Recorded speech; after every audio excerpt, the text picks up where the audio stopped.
আসসালামু আলাইকুম। আশা করি সবাই ভালো আছেন। আমি মোহাম্মদ আরিফ হুসাইন, তথ্য ক্যাডার কর্মকর্তা 41তম বিসিএস এবং প্রশাসন ক্যাডার চতুর্থ 43তম বিসিএস।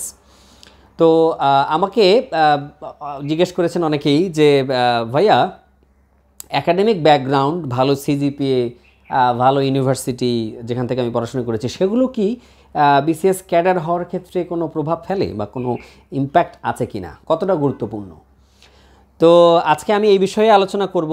এই প্রশ্নটা অনেকেরই, যে ভালো রেজাল্ট, ভালো সিজিপিএ, ভালো এডুকেশনাল ব্যাকগ্রাউন্ড এগুলি বিসিএস ক্যাডার হওয়ার ক্ষেত্রে আদৌ গুরুত্বপূর্ণ কি না।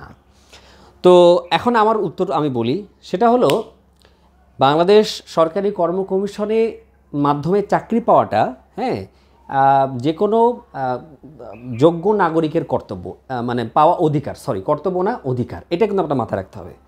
অর্থাৎ আমাদের সংবিধানে যোগ্য মানুষের চাকরি পাওয়ার জন্য যে এটা যে একটা অধিকার, সেটা কিন্তু বলা আছে। তো এটা একদিক থেকে একটা দিক গেল, অর্থাৎ সবারই চাকরি পাওয়ার অধিকার আছে, কিন্তু যোগ্য হতে হবে, এই বিষয়টা গুরুত্বপূর্ণ। তার মানে ভালো একাডেমিক ব্যাকগ্রাউন্ড থাকাটা বিসিএস ক্যাডার হওয়ার ক্ষেত্রে খুবই দরকারি বিষয়। এটাই হলো মেইন বিষয়। অর্থাৎ আপনি যে প্রতিষ্ঠানেই পড়াশোনা করুন না কেন, যে বিষয়েই পড়াশোনা করুন না কেন, আপনার রেজাল্ট ভালো হতে হবে, এই বিষয়টা মাথায় রাখতে হবে। যেমন দেখুন, আপনি যদি অনার্স লেভেলে পড়াশোনা করছেন, তাহলে আপনার মাস্টার্স করাটাও উচিত বিসিএস ক্যাডার হওয়ার ক্ষেত্রে। আমাকে অনেকে প্রশ্ন করেন যে ভাইয়া, আমি তো অনার্স করে ফেলেছি, এখন কি এমএসের জন্য ভর্তি হব, পড়াশোনা করব, নাকি ডিরেক্ট বিসিএস প্রিলি টিলি রিটেন দিয়ে ক্যাডার হয়ে যাব? তো আমার উত্তর হবে এখানে, আপনি বিসিএসের পড়াশোনা করবেন, এটা আপনার মানে একাডেমিক ব্যাকগ্রাউন্ডের বাইরেও একটু এক্সট্রা পড়াশোনা। কিন্তু আপনার নিজের যে ব্যাকগ্রাউন্ড, অর্থাৎ আপনার অনার্সের পরে যে মাস্টার্স করা থাকলে তারপর যে পিএইচডি, এগুলো কিন্তু চালু রাখতে হবে। অর্থাৎ আপনার একাডেমিক ব্যাকগ্রাউন্ডের যে পড়াশোনা, সেটা কিন্তু আপনি কন্টিনিউ করবেন। এদিকে বিসিএস হলো বা না হলো সেগুলো দেখার বিষয় না। কারণটা কি আমি বলতেছি আপনাকে, সেটা হলো আপনি হয়তো বিসিএস প্রিলি পার করবেন, বিসিএস রিটেনও পার করবেন, কিন্তু যখন ভাইভা বোর্ডে যাবেন সেখানে কিন্তু আপনার একাডেমিক ব্যাকগ্রাউন্ড, আপনার সাবজেক্টিভ নলেজ, এগুলো সবগুলোই চেক করা হবে।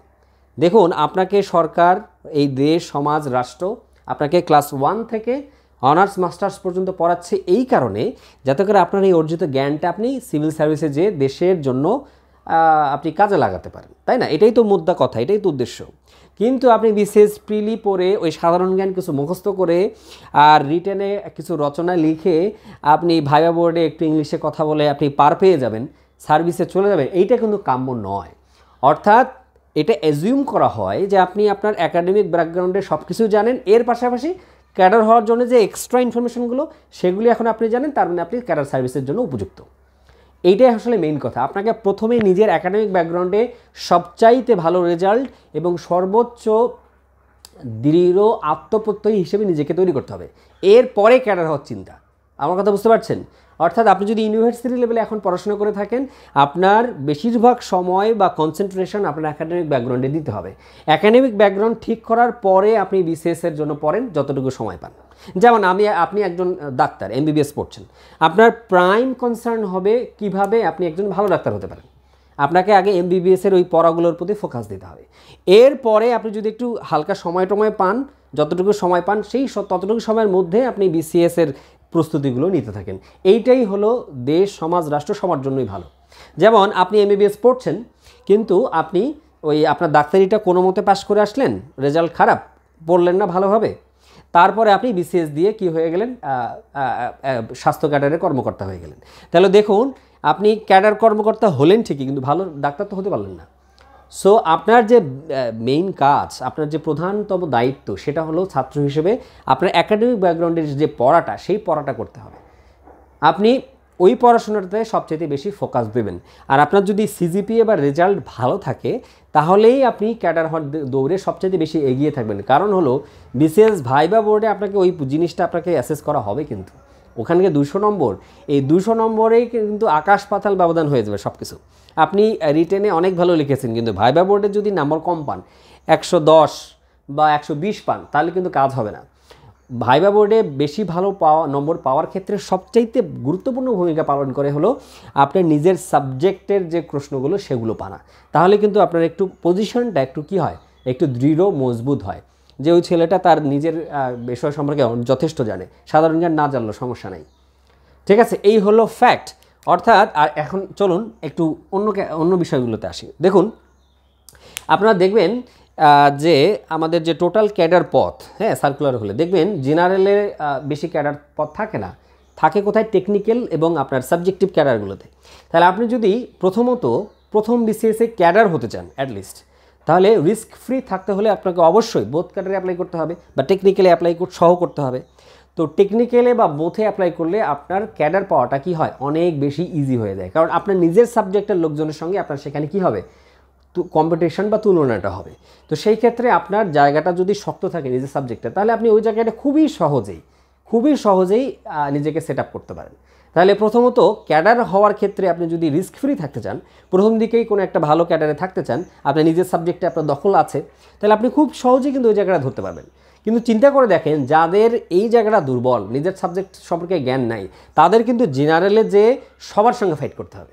এমন একটা জায়গা যেখানে সবাই মিলে সবাই সঙ্গে যুদ্ধ করছে, সেই জায়গাটা কি এত সহজ না। সো এটা আপনাকে বুঝতে হবে যে জেনারেলে ক্যাডার পাওয়া খুবই কঠিন, কিন্তু যখন আপনি বোধ বা টেকনিক্যালে যাবেন তখন আপনার ক্যাডার পাওয়ার সম্ভাবনা অনেক বেশি বেড়ে যাবে। সো এখানে তখনই ক্যাডার হবেন যখন ওই বিষয়গুলোতে আপনার অন্যান্যদের, একই সাবজেক্টের অন্যান্যদের থেকে আপনার জ্ঞান যখন বেশি হবে। এই কারণেই যখন আপনি অনার্স বা মাস্টার্স লেভেলে রয়েছেন, তখন নিজের সাবজেক্টকে অবহেলা না করে সবচাইতে বেশি পড়াশোনা ওই জায়গাটাতে করবেন। আবার এটা একটা দিক। এরপরে দেখুন, ভালো একাডেমিক রেজাল্ট ভাইবা বোর্ডকে কিন্তু অভিভূত করে। আপনি যখন ওখানে সার্টিফিকেটগুলো শো করবেন, সার্টিফিকেটগুলোই আপনার হয়ে কথা বলবে। আপনি যদি খারাপ রেজাল্ট নিয়ে যান, আরেকজন ভালো রেজাল্ট নিয়ে যায়, তাহলে কিন্তু আসলে একটা কম্প্যারিজন ডান হয়েই যায়, তাই না?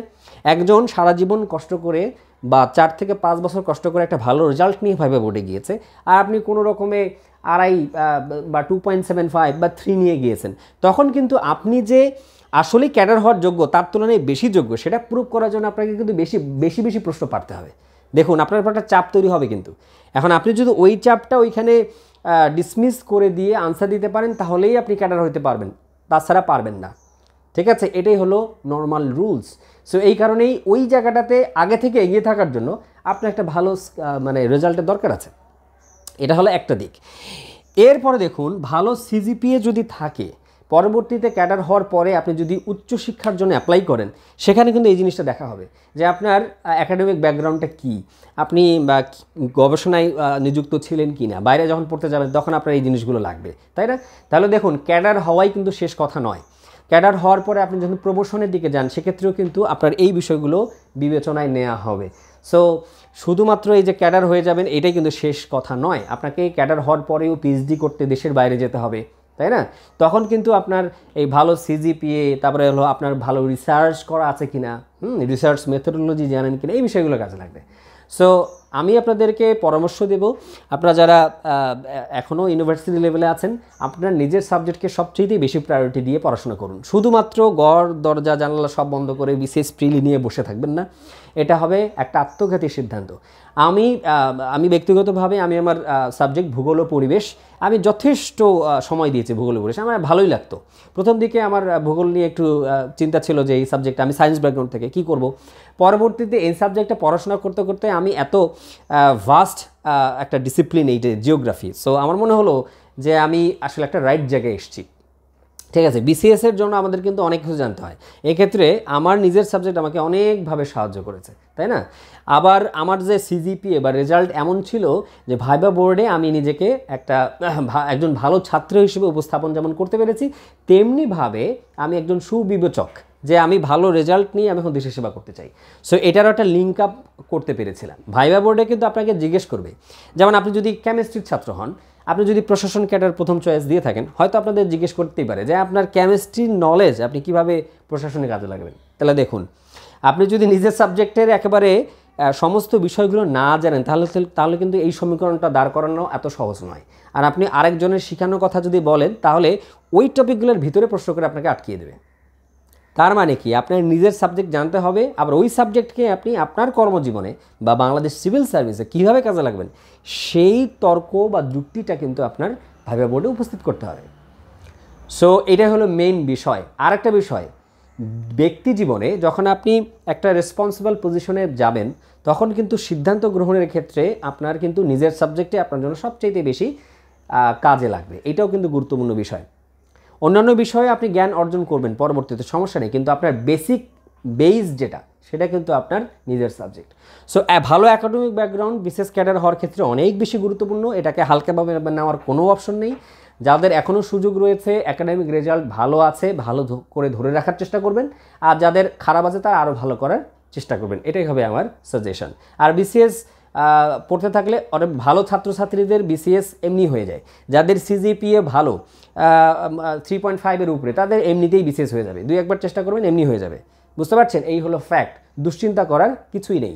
মনোযোগ দিয়ে নিজের একাডেমিক ব্যাকগ্রাউন্ডে পড়াশোনা করুন, পাশাপাশি হালকা একটু দেখতে থাকুন বিসিএস প্রস্তুতি, এগুলো হয়ে যাবে, ঠিক আছে?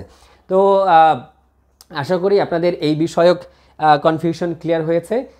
সো আপনারা এই প্রশ্নের উত্তরে এমএস করা উচিত নাকি বিসিএস, দুইটাই, অর্থাৎ এমএসও করবেন, বিসিএস প্রস্তুতি নেবেন, ক্যাডারও হবেন, এবং পরে ক্যাডার হওয়ার পর পিএইচডি করবেন, ঠিক আছে? সো আমার জন্য সবাই দোয়া করবেন, আপনাদের জন্য শুভকামনা। অন্য কোনো এপিসোডে অন্য কোনো বিষয় নিয়ে আপনাদের সঙ্গে দেখা হবে। আসসালামু আলাইকুম, ভালো থাকবেন সবাই।